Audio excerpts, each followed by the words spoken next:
നമസ്കാരം. ചെർപ്പശ്ശേരിയിൽ അല്പം മുമ്പുണ്ടായ കനത്ത കാറ്റിലും മഴയിലും ഒരു വീട് ഇടിഞ്ഞ് വീണിരിക്കുകയാണ്. വീടിൻ്റെ മുകളിലേക്ക് മരം വീണ് വീട് തകർന്നിരിക്കുകയാണ്. ഈ കാണുന്നതാണ് വീടൊന്നും പറയാൻ പറ്റില്ല. നമുക്ക് വളരെ ശോച്യാവസ്ഥയിലുള്ളൊരു ഇതിൽ ആളുകൾ താമസിച്ചിരുന്നു എന്നാണ് ഇപ്പോൾ ഇവിടുത്തെ ആളുകളൊക്കെ പറയുന്നത്. വളരെ ശോച്യാവസ്ഥയിലുള്ളൊരു വീടാണ്. ആ വീടൊന്ന് കാണിച്ചു കൊടുക്കും. വളരെ ദയനീയമാണ് ഇതിൽ താമസിച്ചിരുന്ന അവസ്ഥ. ഇപ്പോൾ അത് മുകളിലൊരു മരക്കമ്പ് പൊട്ടി വീണ ആ വീട് പൊളിഞ്ഞിരിക്കുന്നത്. എന്തായാലും 3 പേർക്ക് പരിക്കുണ്ട്. ഇത് 25-ാം വാർഡ് ശാലയംകുന്നിൽ കുണ്ടുകണ്ടം ഉണ്ണിയുടെ വീടാണെന്നാണ് പറയുന്നത്. വീട്ടിൽ 3 പേരുണ്ടായിരുന്നു. അവർക്കിപ്പോൾ പരിക്കുകളുണ്ട്. അവരെ ചെർപ്പശ്ശേരിയിൽ ആശുപത്രിയിൽ പ്രവേശിപ്പിച്ചിരിക്കുകയാണ്. എന്തായാലും വളരെ ദയനീയമായൊരു കാഴ്ചയാണ് ഇപ്പോൾ പ്രേക്ഷകർ കാണുന്നത്. കാരണം ഇങ്ങനൊരു വീട് ചെർപ്പശ്ശേരിയിലുണ്ട് എന്നുള്ളത് തന്നെ നമ്മൾ അത്ഭുതപ്പെടുത്തുന്നൊരു കാര്യമാണ്. ഇതിൽ ആളുകൾ താമസിച്ചിരുന്നു, കുട്ടികളടക്കമുള്ളവരുണ്ടായിരുന്നു എന്നാണ് പറഞ്ഞത്. പക്ഷേ അവർ ഇന്ന് സ്കൂളിൽ പോയതുകൊണ്ട് അവർക്ക് അപകടം സംഭവിച്ചില്ല. മറ്റ് ഈ വീട്ടിലുണ്ടായിരുന്ന ആളുകൾക്ക് പരിക്കേറ്റിരിക്കുന്നു. അവർ ഇപ്പോൾ ചെർപ്പശ്ശേരിയിൽ ആശുപത്രിയിലാണുള്ളത്. ഈ വീടിൻ്റെ ഒരു അവസ്ഥ എന്ന് പറയുന്നത് ഒരു ഷെഡാണ്. അത് ടാർപോളിനൊക്കെ വെച്ച് കെട്ടിയ ഒരു ഷെഡിൽ ഈ മഴക്കാലത്ത് ഇവിടെ താമസിച്ചിരുന്നു എന്ന് പറയുന്ന തന്നെ ആളുകളെ അത്ഭുതപ്പെടുത്തുന്ന ഒരു കാര്യമാണ്. കാരണം ഇത്രയും ദയനീയമായൊരവസ്ഥയിലൊരു വീട് ചെർപ്പശ്ശേരിയിൽ ഒരു നഗരസഭയിൽ ഇങ്ങനെ ഉണ്ട് എന്ന് പറയുമ്പോൾ തന്നെ നമ്മളെ അതിശയിപ്പിക്കുന്ന അത്ഭുതപ്പെടുത്തുന്ന ഒരു കാര്യമാണ്. എന്തായാലും ഇവിടുത്തെ വാർഡ് കൗൺസിലറും ഒക്കെ നമ്മോടൊപ്പം ഉണ്ട്. ചോദിച്ചു നോക്കാം എന്തായിരുന്നു ഈ വീട്ടിലൊരു സാഹചര്യം എന്ന് നമുക്ക് അവരോട് ചോദിച്ചേക്കാം. എന്തായിരുന്നു ഇതൊക്കെ ഒരു വീടാണെന്ന് പറയുമ്പോൾ തന്നെ ഞങ്ങൾക്ക് വിശ്വസിക്കാൻ കഴിയുന്നില്ല. ഇത് പ്രധാനമായിട്ട് പറയാനുള്ളത്, ഈ വീടിന് ശരിക്കും ഇവർക്ക് രേഖയല്ല. ഇവരുടെ രേഖ എന്ന് പറഞ്ഞു കഴിഞ്ഞാൽ 1968 ഇവിടുത്തെ ഒരു ജന്മി പോലുള്ള ആൾ തന്നെയാണ്. അവർ കുഞ്ഞലക്ഷ്മി ടീച്ചർ അമ്മ, കോട്ടയിൽ കുഞ്ഞലക്ഷ്മി ടീച്ചർ അമ്മ, അവർക്ക് വെറുമ്പാട്ട കരാറിന് ഈ ആളുകളുടെ അച്ഛന്മാർ ഒരു കരാറുണ്ടാക്കിയിട്ട്, മുത്തച്ഛൻ ഒരു കരാറുണ്ടാക്കിയിട്ട് കൊടുത്തതാണ്. ആ കൊടുത്തത് കാരണം ഇന്ന് ഇവർക്ക് മറ്റൊരു രേഖയില്ല. ഇവർക്ക് 1968 ഒരു വെറുമ്പാട്ട കരാറിൻ്റെ ഒരു കോപ്പി മാത്രമേ ഇവരുടെ കൈവശമുള്ളൂ. ഇതുമായി ബന്ധപ്പെട്ടിട്ട് ഞങ്ങൾ ഒരു രേഖയില്ലാത്തതുകൊണ്ട് മുനിസിപ്പാലിറ്റിയോ മറ്റോ ആരും വീട് രേഖാമൂലം അനുവദിക്കില്ല. പിന്നെ ഇവർക്ക് വീട്ടിന് നമ്പറില്ല. ഇതാണ് നിലവിലുള്ള സാഹചര്യം. അപ്പോൾ ഇതുമായി ബന്ധപ്പെട്ടിട്ട് രേഖ ഉണ്ടാക്കാൻ വേണ്ടിയിട്ട് ഇതിൻ്റെ ബന്ധപ്പെട്ട ആളുകളുടെ പാലക്കാടാണ് ഇപ്പോൾ താമസിക്കുന്നത്. ഈ ജന്മി എന്ന് പറയുന്ന ആളുകൾ തന്നെ ഞങ്ങൾ വാർഡ് കൗൺസിലിൻ്റെ നേതൃത്വത്തിൽ ഇവിടുത്തെ നാട്ടുകാർ സമീപിച്ചു. പക്ഷേ അവർ അടുത്ത് തന്നെ ഇവർക്കിത് രജിസ്റ്റർ ചെയ്ത് കൊടുക്കാം എന്ന് പലവട്ടം പറഞ്ഞു. കഴിഞ്ഞ 3.5 വർഷമായി ഞാനൊരു മെമ്പർ എന്നുള്ള നിലക്ക് ഇതിൽ ബന്ധപ്പെടുന്നുണ്ട്. അവർ പറയുന്നുണ്ടെന്നുള്ളൂ. ഇതുവരെ അത് കാര്യങ്ങൾ നടക്കില്ല. ഈ വീട്ടിൽ ഇപ്പോൾ ആരൊക്കെ താമസിച്ചിരുന്നത്? വളരെ നമ്മളിത് കണ്ടപ്പോൾ താമസിച്ചിരുന്നത് ഉണ്ണി, ചിന്ന, പിന്നെ അവരുടെ 3 മക്കൾ, അങ്ങനെ 5 പേരാണ് ഇതിൽ താമസിച്ചിരുന്നത്. മരം വീഴുമ്പോൾ ഉണ്ണി, ചിന്ന എന്നതും ഇവരുടെ അയൽവാസിയായ ഒരു ഉണ്ണി, മറ്റൊരു ഉണ്ണി, ചിന്നയുടെ ആങ്ങള കൂടി ഇവിടെ ഉണ്ടായിരുന്നു. ഈ 3 പേരാണ് ഇതിലുണ്ടായിരുന്നത്. ഇപ്പം നിലവിൽ അവർക്ക് പരിക്ക് ഗുരുതരാണ്. തൽക്കാലം എക്സ്റേ എടുത്തപ്പോൾ എല്ലിന് പൊട്ടുള്ളൂ എന്നാണ് കരുതിയത്. അതിൽ അപ്പുറമുണ്ട്. എന്തായാലും ഇപ്പോൾ പെരിന്തൽമണ്ണ കൊണ്ടുപോയി ചെർപ്പശ്ശേരി കോഓപ്പറേറ്റീവ് ഹോസ്പിറ്റലാണ് നിലവിൽ. അവിടുന്ന് ഇപ്പോൾ പെരിന്തൽമണ്ണ അതിലേക്ക് കൊണ്ടുള്ള സാഹചര്യമാണ്. ഈ കുട്ടികൾ ഇവർക്കുള്ളതാണ്. സ്കൂളിൽ പോയതുകൊണ്ടാണ് സ്കൂളിൽ പോയതുകൊണ്ടാണ് കുട്ടികൾക്ക് അപകടമില്ലാതെ രക്ഷപ്പെട്ടത്. ഇതാണ് നിലവിലുള്ള അവസ്ഥ. ഇവരിപ്പോൾ ഇങ്ങനെ ഇത്രയും ഒരു അവസ്ഥയിൽ ഇവിടെ താമസിക്കുകയാണെന്ന് പറയുമ്പോൾ ഞങ്ങൾ വന്ന് കണ്ടപ്പോൾ അത്ഭുതപ്പെട്ടു. ഇങ്ങനൊരു വീട് ചെർപ്പശ്ശേരിയുടെ നഗരസഭയായി മാറിയിട്ട് ഇങ്ങനൊരു വീട് ഇവിടെ ഉണ്ട്, ഇതിൽ ആളുകൾ താമസിക്കുന്നു എന്ന് പറഞ്ഞപ്പോൾ അത്ഭുതപ്പെടുകയാണ്.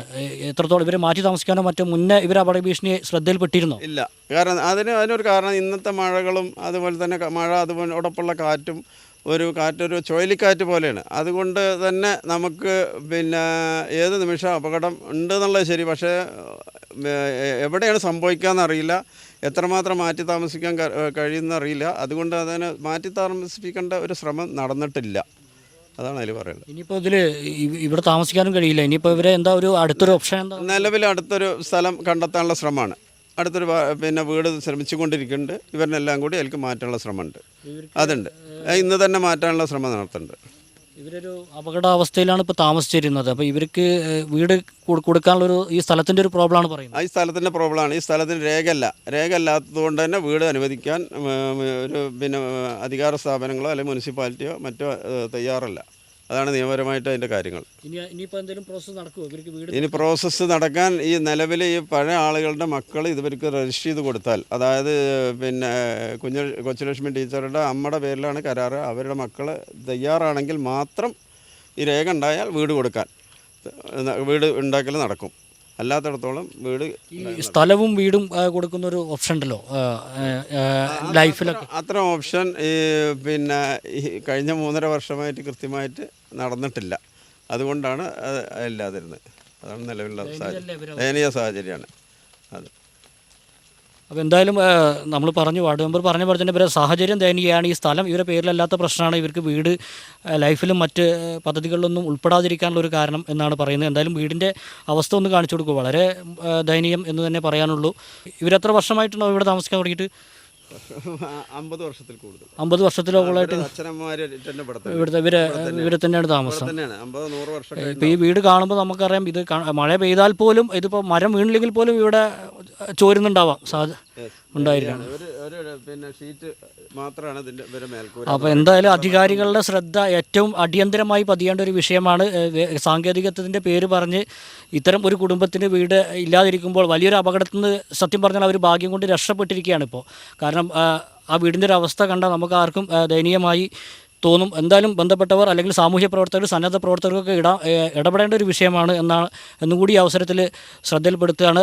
ബന്ധപ്പെട്ട നഗരസഭയും മറ്റേ ജില്ലാ ഭരണകൂടവും ഒക്കെ ഇടപെട്ട് ഇവർക്ക് ഒന്നുമില്ലെങ്കിൽ ഇവരെ അടിയന്തരമായിട്ട് ഇവിടുന്ന് മാറ്റി താമസിക്കാനുള്ള നടപടികൾ എടുത്തില്ലെങ്കിൽ വലിയ ദുരന്തത്തിനാവും അടുത്ത ദിവസങ്ങളിൽ സാക്ഷ്യം വഹിക്കേണ്ടി വരിക. അത് സമാനമായി ഒരു വീടും കൂടി തൊട്ട് നിൽക്കുന്നുണ്ട്. അതിലും ഏകദേശം 5 പേര് ഇപ്പോൾ താമസമുണ്ട്. ഏകദേശം സമാന അവസ്ഥ തന്നെയാണ് ആ വീടിൻ്റെ അതാണ് പറഞ്ഞത്. തൊട്ട് മേലെ ഒരു വീടും കൂടിയുണ്ട്. അവിടെയും സമാനമായ സാഹചര്യം തന്നെയാണ് നിലനിൽക്കുന്നത്. വളരെ ശോച്യാവസ്ഥയിലാണ് ആ വീടും നിൽക്കുന്നത്. ആ വീടാണ് ഇപ്പോൾ ക്യാമറയിൽ കണ്ടുകൊണ്ടിരിക്കുന്നത്. ആ വീടും ഇതേ അവസ്ഥയിലാണ്. അവിടെ എത്ര പേര് താമസിക്കുന്നുണ്ട്? അവിടെ 5 പേര്. 5 പേര് അവിടെ ഉണ്ട്. കുട്ടികളടക്കം കുട്ടികളൊക്കെ ഉൾപ്പെടുന്ന അവസ്ഥ. എനിക്ക് തോന്നുന്നു ഈ വാർഡിൽ ഇത്ര ഒരു അവസ്ഥയിൽ ഇവർ മാത്രമേ ഉണ്ടാവുള്ളൂ. ഇത്ര ഇവർ മാത്രമല്ല, രേഖയില്ലാത്തതുകൊണ്ടാണ്, മറ്റൊന്നുമല്ല. രേഖ സാധ്യമായതൊക്കെ നോക്കുന്നുണ്ട്, ശ്രമം നടത്തുന്നുണ്ട്. എന്തായാലും അത്തരമൊരു സാങ്കേതിക വിഷയം ഉണ്ടെങ്കിൽ കൂടി ഇത്തരമൊരു സാഹചര്യത്തിൽ ആളുകൾ ജീവിക്കുക എന്ന് പറയുന്നത് തന്നെ വളരെ കഷ്ടമാണ്. ആ ഒരു അപകടാവസ്ഥയിൽ നിൽക്കുന്ന ആ വീട്ടിലും ഈ തൊട്ട് അപ്പുറത്തൊക്കെ വലിയ മരങ്ങൾ നിൽക്കുന്നുണ്ട്. പൊട്ടി വീണെന്ന് തോന്നുന്നു 2-3 മരങ്ങളൊക്കെ അല്ലേ? സാധ്യതയുണ്ട്. അതെ, ഇനിയും സാധ്യതയുണ്ട്. അവിടെ മരങ്ങളൊക്കെ പൊട്ടി വീണിട്ടുണ്ട്. എന്തായാലും ഈ ഒരു പോസ്റ്റ് വീണിട്ടുണ്ട്. ഈ ഒരു സാഹചര്യത്തിൽ എന്തായാലും ബന്ധപ്പെട്ട അധികാരികളുടെ കണ്ണ് എത്രയും പെട്ടെന്ന് എത്രയും പെട്ടെന്ന് പതിയേണ്ട ഒരു സാഹചര്യമാണ് പറയാനുള്ളത്. എത്രയും പെട്ടെന്ന് ഇടപെടുക, ഇവർക്ക് സുരക്ഷിതമായൊരു ജീവിത സാഹചര്യം ഒരുക്കുക, അത്രേ പറയാനുള്ളൂ. കാറ്റ് വീശിയിട്ട് മരം അങ്ങനെ പൊട്ടി വരുന്ന ഇതേ കണ്ടോളൂ. എനിക്ക് പറയാൻ പറ്റണില്ല വിഷമമായിട്ട്. എത്ര ആളുണ്ടായിരുന്നു വീട്ടിൽ? ഞാനും ചേച്ചിയുടെ മൂത്ത മകനും അനിയത്തിയും ചേച്ചിയുടെ പേരക്കുട്ടി മാത്രമേ ഉണ്ടായിരുന്നുള്ളൂ. ഞങ്ങൾ 3 ആൾ അതിലുണ്ടായിരുന്നുള്ളൂ. ചേച്ചി താഴെയാണ്. അതിൽ ചേച്ചിയും ചേച്ചിയുടെ ഭർത്താവും എൻ്റെ മൂത്ത ആങ്ങളെയും അല്ല രണ്ടാമത്തെ ആങ്ങളെയും അവർ അതിൻ്റെ ഉള്ളിലുണ്ടായിരുന്നു. കാറ്റടിച്ചപ്പോൾ അവൻ അതിൻ്റെ ഉള്ളിലേക്ക് പോയതാ. അവൻ അവിടെ അപ്പുറത്തെ വീട്ടിൽ പണിയെടുക്കുകയാണ്. പറമ്പിൽ കളയ്ക്കാൻ വന്നതാ. അവൻ കാറ്റടിച്ചപ്പോൾ വെള്ളം കുടിക്കാനും വന്നപ്പോൾ അതിൻ്റെ ഉള്ളിലേക്ക് കയറിയതാ. ആ സമയത്ത് മരം അങ്ങനെ പൊട്ടി അതിൻ്റെ മുകളിലേക്ക് വീണതാ. ഞാൻ എൻ്റെ മേലത്തെ വീട്ടിലാണ്. എൻ്റെ ചേച്ചിയാണത്. താഴത്തെ വീട്ടിൽ അങ്ങനെ ഷീറ്റ് വെച്ച് കെട്ടിയിട്ടുള്ള വീടാണ്. അപ്പം അത് എന്താ പറയുക, അതിൻ്റെ മുകളിലേക്ക് അങ്ങനെ ആ മരങ്ങളങ്ങനെ വന്ന് ജാമായി. ഒരു മരം ഞങ്ങളുടെ മുറ്റത്ത് പൊട്ടി വീണ് കിടക്കുന്നുണ്ട്. എനിക്ക് എണിച്ച് നടക്കാനൊന്നും പറ്റില്ല. അങ്ങനെ അതിൻ്റെ മുകളിലേക്ക് വീണ് അവർ നിലവിളിക്കണമൊക്കെ ഉണ്ട്. എന്താ ചെയ്യുക, മരങ്ങളൊക്കെ കമ്പൊക്കെ പൊട്ടിച്ചിട്ട് ആൾക്കാരെ ചേച്ചീനെ അതിൻ്റെ ഉള്ളിൽ നിർത്തി പുറത്തേക്ക് വെച്ചത്. ചേച്ചിക്ക് നടക്കാൻ പറ്റണില്ല. ചേച്ചിയുടെ കാലിൻ്റെ എല്ല് പൊട്ടിയെന്നൊക്കെ പറയണത്. ആസ്പത്രിയിൽ കൊണ്ടുപോയിരിക്കുക. നടക്കാൻ പൊതുവേ മൂപ്പത്തേക്ക് നടക്കാൻ ഒരു ബുദ്ധിമുട്ടുള്ള ആളാണ്. പിന്നെ ഹാർട്ട് പേഷ്യൻ്റാണ്. അങ്ങനെയാണ്. ഏട്ടനാണെങ്കിൽ അയാൾക്കും സുഖമില്ലാത്ത ആളാണ്. പ്രായമുള്ള ആൾക്കാരുമാണ്. ഇപ്പോൾ നടക്കാനൊന്നും വയ്യപ്പോൾ കോപ്പറേറ്റീവിൽ കൊണ്ടുവരുന്നതൊക്കെ പറയണത്. എക്സ്റേ എടുക്കണ്ടെന്നൊക്കെ പറയണത്. എന്താണെന്നൊരു രൂപമില്ല. അതേ പറ്റുള്ളൂ. ചേച്ചിയോ? അവർ അവർ ആദ്യം മുതലേ അവിടെ തന്നെയുള്ള ആൾക്കാരാണ്. ഞാനിപ്പോൾ എനിക്ക് 2 വർഷമായിട്ട് ഇപ്പോൾ നടക്കാനൊന്നും വയ്യാതെ ഞാനും വീണിട്ട് കാലിൻ്റെ എല്ല് പൊട്ടിയിട്ട് ഓപ്പറേഷൻ കഴിഞ്ഞ് ഇരിക്കുകയാണ് ഞാൻ. അത് മൊത്തം അതും ഇതുപോലെ ഓടൊക്കെ വീണിട്ട് പോയിട്ട് അങ്ങനെ ഷീറ്റ് ഇട്ടിരിക്കാനാണ് മുകളിൽ. കാറ്റടിച്ച് അതിൻ്റെ ഉള്ളിലിരിക്കാനും പേടി തന്നെയാണ്. പേടിച്ചിട്ടൊക്കെ തന്നെ അതിൻ്റെ അകത്ത് ഇരിക്കണതൊക്കെ. പുറത്തേക്ക് ഇറങ്ങാനും പറ്റില്ല. ഒന്ന് ഇറങ്ങി അഥവാ അതിൻ്റെ മുകളിലേക്ക് വീണാൽ തന്നെ ഞങ്ങൾക്ക് എണിച്ച് പോകാനൊന്നും പറ്റില്ല. അങ്ങനത്തെ അവസ്ഥയിലാണ് അപ്പോൾ ഇരിക്കണത്. അതിപ്പോൾ അങ്ങനത്തെ ഇരിക്കുമ്പോഴാണ് അപ്പോൾ അതിൻ്റെ മുകളിലേക്ക് വീണിട്ട് അതങ്ങനെ ജാമ്പായി പോയിട്ട് എനിക്ക് നടക്കാനൊന്നും വയ്യ. ചേച്ചിയുടെ കൊമ്പൊക്കെ പൊട്ടിച്ചിട്ട് ആൾക്കാരെടുത്ത് പുറത്തേക്ക് വെച്ചത്. അത് കൊണ്ടുപോയിട്ടില്ല ആൾക്കാർ. കോപ്പറേറ്റീവിലാണ് പറഞ്ഞത് എക്സ്റേ എടുക്കാൻ.